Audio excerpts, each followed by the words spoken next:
this were him and Don Jr.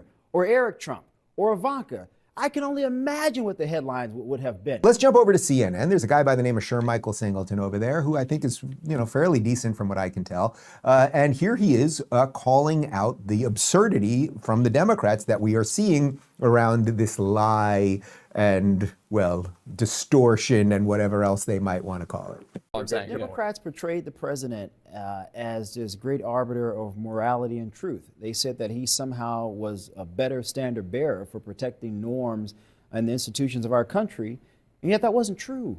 They lied. You can go all the way back to 2022 when they were asked this question, and the White House continuously, consecutively lied over and over and over again. They could have simply said, to MJ's point, to Chuck's point, the president isn't going to put his thumb on the scales of justice. He's going to wait. He hasn't made a decision yet. Most people would have expected that. They would have respected that. I think most people, to your point, Chuck, believe if it was my child, I probably would have done the same thing. That's not the issue, Jake. The question here, the burden on the White House, I would argue, is the continuous lies. You said that you were better than this other guy. You criticized the other guy for all of these things, and now your DOJ is committing witch hunts, and this is now politicized. Well, you appointed Merrick Garland. You can't blame Republicans for that. And I can only imagine, as I've talked to a lot of Republicans, if this were Donald Trump, and I know people are going to give him a lot of criticism for the pardons he's already given, but if this were him and Don Jr.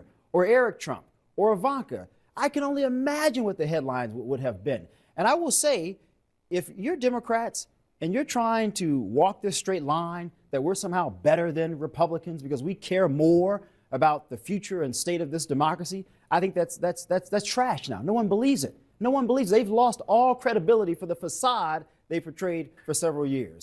Really something. The Democrats' lies have been exposed to the point that there is now a bounce back where on CNN and on Comedy Central they are making sense. I think he's a conservative, if I'm not mistaken, or Republican. Can we check that? Do they call him a Shermichael Singleton? Do they consider him a GOP strategist or whatever? But either way, the point is what he just said there was right. He sat at the table and said something true on CNN, which only happens every now and again, right? Usually through that guy, Scott Jennings.